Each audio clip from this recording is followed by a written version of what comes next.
What's up, guys? It's Coach Jay coming at you from Team MK Fitness, and today we're going to be answering the question, what resistance training is right for me? A lot of times it's easy to become apprehensive because of lack of specificity, not really having a sense of direction, having paralysis by analysis. There's a lot of information out there. I use barbells, I use dumbbells, I use machines, etc. So hopefully we can give some clarification and a little more sense of direction when you're going about pursuing your goals.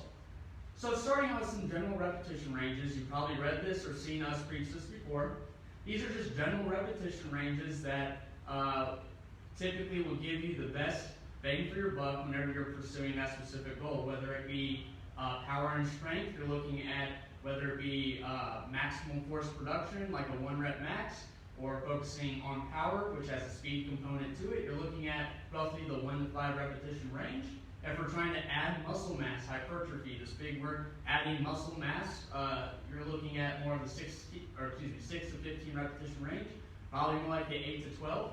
And then if we're trying to work on muscular endurance, being able to sustain amount of work, we're looking at probably the 15 plus repetition range. So given that in mind, let's go over some general considerations for that. We want to make sure that whatever resistance training we're doing, that we have a proper warm-up. Whatever movements are going to be working, we want to make sure that we're mobilizing the muscles that are involved with those movements. We want to make sure that we're activating those and getting our nervous system involved, and we want to make sure that we're taking ourselves through movements that are going to resemble the main meat and potatoes of the workout. With that in mind, we also want to keep proper form, whatever we're doing. Whatever goal we're pursuing, we never compromise form, right? So that being said, going back to, do I use barbells, dumbbells? If you're using barbells and dumbbells, please make sure that you have the proper form. We don't want to load the spine if it's not already in its optimal position. If you have any confusion about that, please come see me or another staff member. But there's nothing wrong with using machines in that case. We want to make sure that we're working main movements. So our main movements are pushing, pulling, squatting, and hinging. With pushing and pulling, it could be a horizontal push, a vertical push, a horizontal pull, or a vertical pull. My words mixed up, excuse me. And then squatting and hinging as well. That can get even more complex. You can do unilateral and bilateral movements, being both arms, one arm, one leg, both legs, things of that nature. You can also do multi-plane movements. Our bodies are meant to work in 3 different dimensions. We probably need to train them like so. Break time. What about break time? Generally speaking, the heavier the weight, the longer we want the break. Reason being, as we start to work these different energy systems in our body, each of these systems needs a different time for recovery. So the main system, our phosphocreatine system involved in power and strength, takes roughly 5 to 8 minutes to recover. So you might want to give yourselves a 5 to 8 minute break between sets.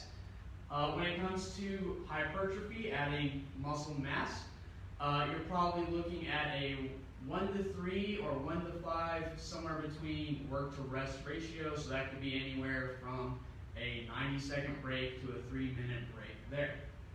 For muscular endurance, you're looking at performing work for a long amount of time and then quickly recovering to perform another bout of work. You're probably looking at less than 90 seconds, maybe more like 30 seconds, depending on your specific goals. We want to start with compound movements and work towards isolation. So what does that mean? Whenever we're doing, again, these big main movements that we're talking about, the main movements, pushing, pulling, squatting, hinging, require multiple muscles to be involved. So we want to start with those big main movements, and then towards the end of our workout, we can start to incorporate a little more isolation. If you're going to cut anything, I would say, let's say you don't have enough time, you need to cut something in your workout, stick with the main movements, but then if you want to add in, if you want to make your arms a little bit bigger, go ahead and add in those isolation movements at the end. You don't want to put it at the beginning because that could limit your progress when it comes to those main movements. Let's say you go in, you're doing upper body day, and you do tricep extensions before you go into your bench press. You could be limited in how much that you're able to bench because you already burned out your triceps. So things to keep in mind there.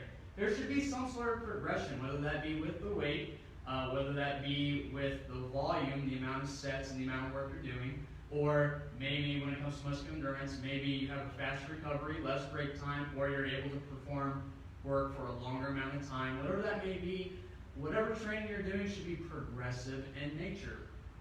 And recovery. With that in mind, keeping that long-term progression in mind, we want to look at recovery not only in the short term, but also in the long term. So looking at the short term, we're looking at making sure that we have a proper cool down. We're mobilizing those same muscles that we just worked. We want to make sure we're getting proper nutrition. We want to make sure that we're hydrating those muscles, because if our muscles are not hydrated, they're not going to be in the optimal position to actually adapt and proceed to grow. They're going to be too busy trying to rehydrate themselves, right? We want to make sure that we're getting proper and adequate sleep, right? So all these things keep in mind in the short term, and then in the long term, you're looking at proper deloading, proper periodization, changing up phases. That way, you're not you're not overtraining or overworking anything.